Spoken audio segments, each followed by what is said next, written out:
قابل شفقت عزیز طلبہ و محترم سامعین، السلام علیکم ورحمۃ اللہ وبرکاتہ۔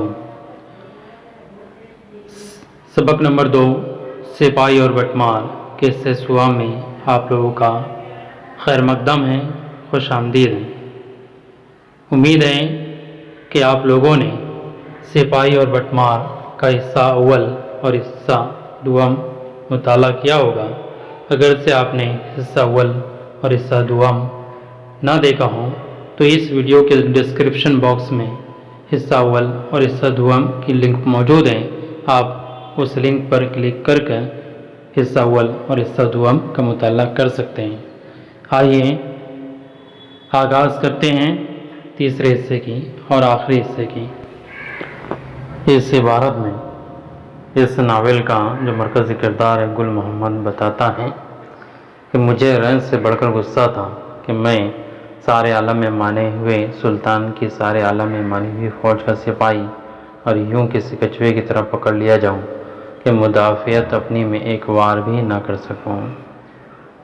گل محمد جو کہ اس ناول کا مرکزی کردار ہے وہ بتاتا ہے کہ اسے اس بات کا رنج یا غم نہیں تھا کہ راہزنوں نے اس کی مشقیں کس دی تھیں یا اس کے ہاتھ پیٹھ کے پیچھے باندھ دیے تھے یا اس کی ایسی بری حالت کر دی تھی، بلکہ اس سے بھی زیادہ اسے جو ہے غصہ اس بات کا آ رہا تھا کہ وہ جس سلطان کی فوج میں تھا وہ سلطان جو ہے پورے دنیا کے اندر جانا مانا ہوا تھا، مشہور و معروف تھا، اور دوسری بات یہ بھی کہ اس کی جو فوج تھی وہ بھی جو ہے پوری دنیا کے اندر جو ہے مشہور و معروف تھی، اور وہ ایسے سلطان اور ایسے فوج کا ایک سپاہی ہونے کے باوجود اسے جو ہے راہزنوں نے کچھوے کی طرح پکڑ لیا تھا اور وہ اپنی بچاؤ میں ایک حملہ بھی نہ کر سکا، اپنی بچاؤ میں یا اپنی حفاظت میں ان راہزنوں کے اوپر جوابی حملہ بھی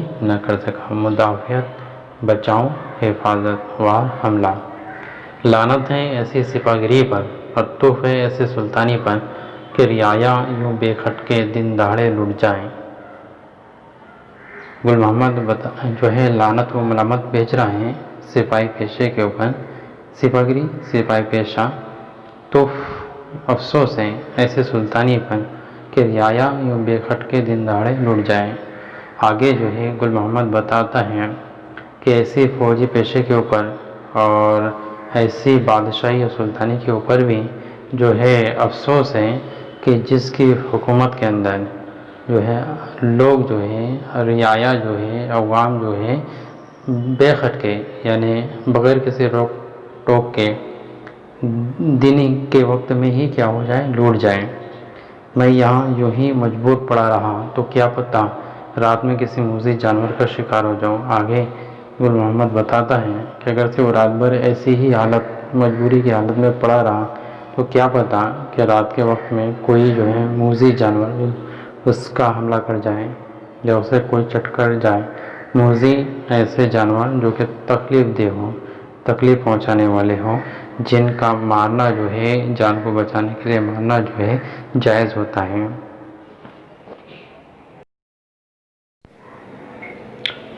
کیا خبر مجھے کوئی اور بٹمار قتل کر کے جو کچھ میرے بدن پر کپڑے اور تھیلی میں ستو اور جلیبیاں ہیں اور شروکے کی جیب میں چند سکے بہلولی ہیں انہیں بھی لے کر چمپت ہو جائیں۔ آگے بتاتا ہے گل محمد کہ اگر سے ایسی حالت میں یہاں پر پڑا رہا تو کیا خبر مجھے کہ کوئی اور بٹمار جو ہے آ جائے اور میرے بدن کے اوپر جو کچھ بچے کچے کپڑے ہیں اور تھیلی کے اندر کھانے کے لیے ستو اور جلیبیاں ہیں اور شلوکے کی جیب میں آدھی آستین کے شرٹ کے اندر یا قمیص کی جیب میں چند سکے بہلولی ہیں انہیں بھی لے کر چمپت ہو جائے۔ چمپت ہونا، فرار ہو جانا۔ میں نے چیخنا چاہا لیکن وہ متعفن کپڑا میرے حلق تک یوں ٹھوسا ہوا تھا کہ میں اگر بولنے کی کوشش میں منہ یا حلق پر کچھ زیادہ زور ڈالتا تو کپڑا شاید میرے حلق کے اندر ہی اتر جاتا۔ وقت کتنا گزر گیا تھا مجھے اس کا کچھ علم نہ تھا۔ مغرب تو ہو ہی چکی تھی، البتہ غالباً مغرب تو ہو ہی چکی تھی، لیکن کہیں دور سے بھی اذان کی آواز لیکن کہیں دور سے بھی اذان کی آواز یا مندروں میں گھنٹی کی پکار یا چراگاہ سے واپس ہوتے ہوئے کسان یا چرواہے کے ساتھ مویشیوں کے ریوڑوں کی گھنٹیوں کی آواز کچھ بھی نہ سنائی دیتی تھی۔ چراگاہ ایسی جگہ جہاں پر جانوروں کو چرنے لے جایا جاتا ہے، یا ایسا مقام یا ایسی جگہ جہاں پر جانور چرتے ہیں۔ چرواہا جانور چرانے والا، ریوڑ جانوروں کا جھنڈ، گروہ۔ دانہ دن کا چن کر اپنے گھونسلوں کو لوٹنے والی چڑیوں کے جھنڈ اگر تھے تو یا تو ابھی واپس نہ ہو رہے تھے یا وہ بھی شام کی تنہا شفق میں چپ چپاتے نکل گئے تھے۔ شفق، غروب آفتاب کے وقت، سورج ڈھلتے وقت، غروب ہوتے وقت آسمان کے اوپر جو زردی چھا جاتی ہے سورج کے غروب ہونے کی وجہ سے، تو اسے شفق کہا جاتا ہے۔ یہ اگر آواز کوئی سنائی دینے والی تھی بھی تو زور سے چلانے کی کوشش سے میرے کانوں میں سائیں سائیں اس قدر ہونے لگی تھی کہ کچھ سن لینا مشکل تھا۔ اگلی عبارت دیکھیں۔ کیا بہت دیر ہو گئی تھی؟ کیا اب کوئی آنے والا نہیں ہے؟ گل محمد اپنے من ہی من میں خود سے ہی سوالات کرنے لگا۔ کیا بہت دیر ہو گئی تھی؟ کیا اب بہت دیر ہو چکی ہے؟ کیا اب کوئی آنے والا نہیں ہے؟ کیا ایسے حالت میں کوئی ادھر سے گزرنے والا نہیں ہے؟ ابھی ابھی میں نے شیر کی دہاڑ سنی تھی، اور ابھی ابھی اسے شیر کی دہاڑ سنائی دی تھی۔ دہاڑ شیر کی آواز کو کہا جاتا ہے۔ شیر تو اس علاقے میں تھے نہیں، حالانکہ اس علاقے میں شیر تو نہیں تھے، ہاں گلدار بہت تھے۔ گل محمد بتاتا ہے کہ اس علاقے میں گلدار بہت تھے۔ گلدار، چیتا، یہ گلدار تو جمنا کے کنارے کی کچاروں میں دہلی سے کرنال تک چھوٹے ہوئے ساڑھوں کی طرح بے روک ٹوک گھومتے تھے۔ کچہار دریاؤں یا سمندروں کے قریب کا دلدلی علاقہ، نمی والا علاقہ، اس طرح۔ اور بھیڑیے بھی گلداروں کی تو ہمتیں اس قدر کھلی ہوئی تھیں کہ دہلی کے مضافات میں جو آبادیاں بوجہ نقل مکانی کے ذرا شدری ہو جاتی، ان کے خالی گھروں میں گلدار آباد ہو جایا کرتے تھے۔ مضافات، قرب و جوار کا علاقہ، سبربن ایریاز۔ وجہ نقل مکانی ہجرت کر کے ایک جگہ سے دوسری جگہ جانا۔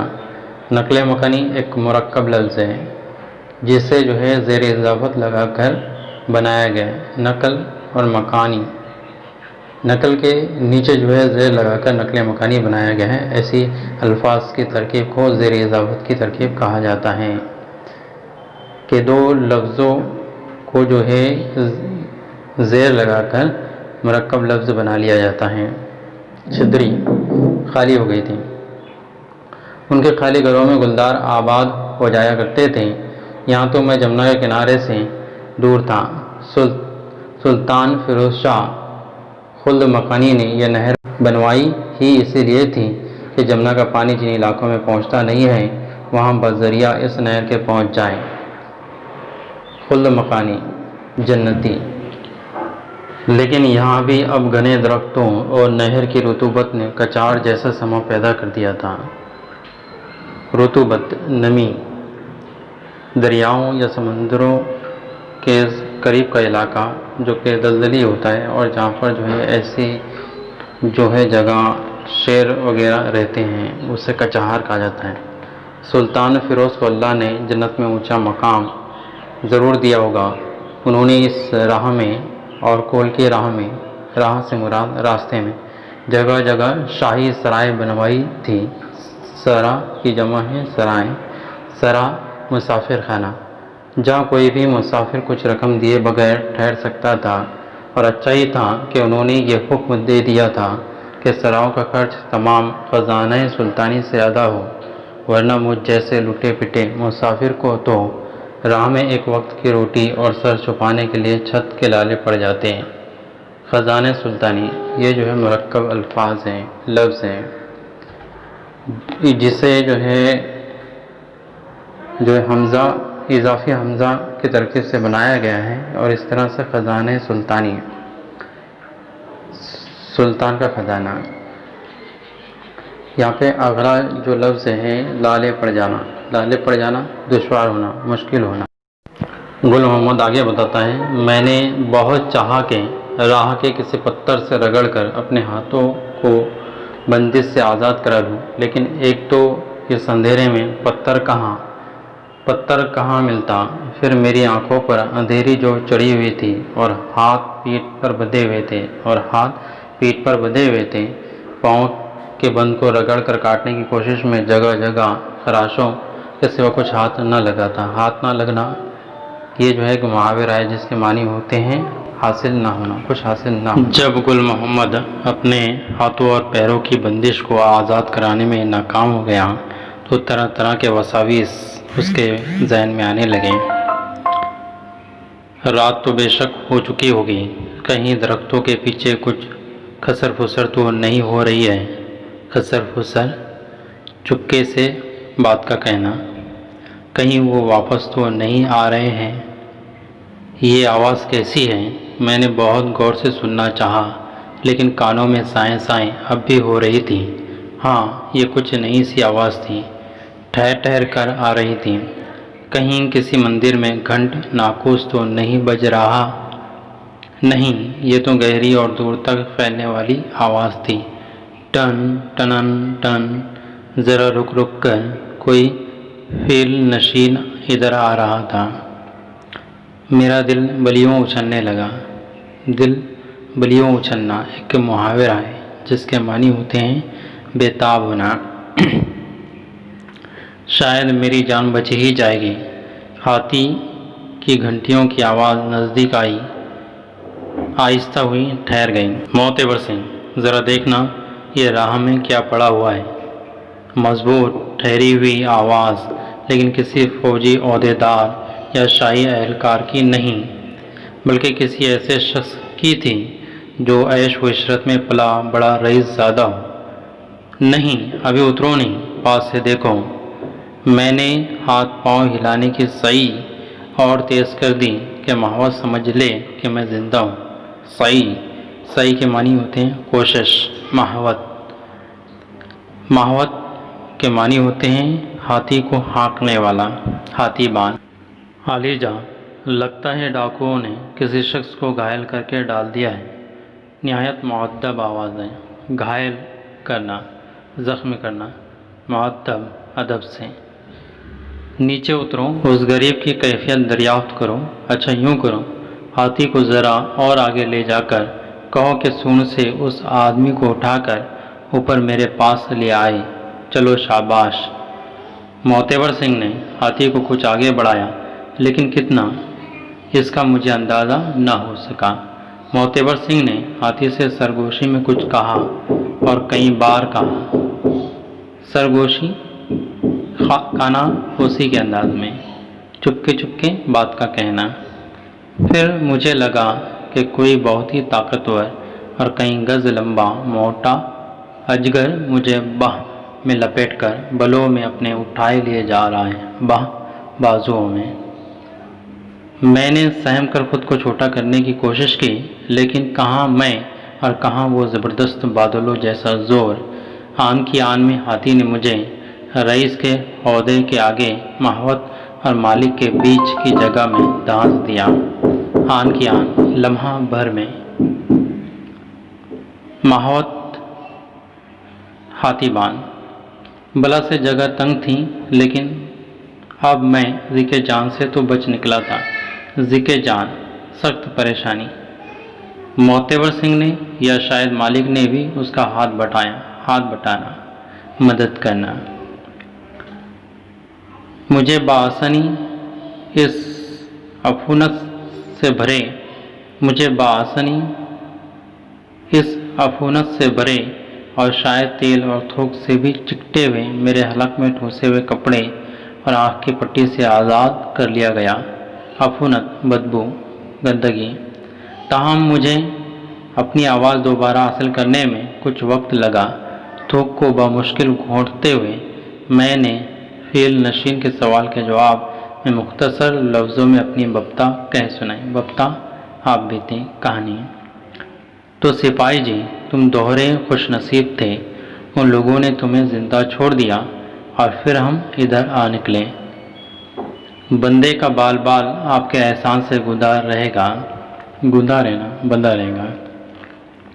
میں تو سمجھا تھا کہ شیر بھیڑیا کوئی نہ کوئی مجھے کھا ہی لے گا، خیر رسیدہ بود بلائے ہوا سو ہوا۔ میں بہادر گڑھ جا رہا ہوں، وہاں تک بآسانی تمہیں پہنچا دوں گا، آگے جو تمہارا جی چاہے۔ یہاں پر ایک مثل استعمال ہوئی، رسیدہ بود بلائے و لئے بخیر گزشت، جس کے معنی ہیں بلا آئی تھی لیکن خیر سے گزرے۔ یہاں پر آدھی ہی کہاوت دی گئی رسیدہ بود بلائے، لیکن پوری مثل اس طرح ہے یا کہاوت اس طرح ہے، رسیدہ بود بلائے و لئے بخیر گزشت، معنی بلائی تھی لیکن خیر سے گزر گئی۔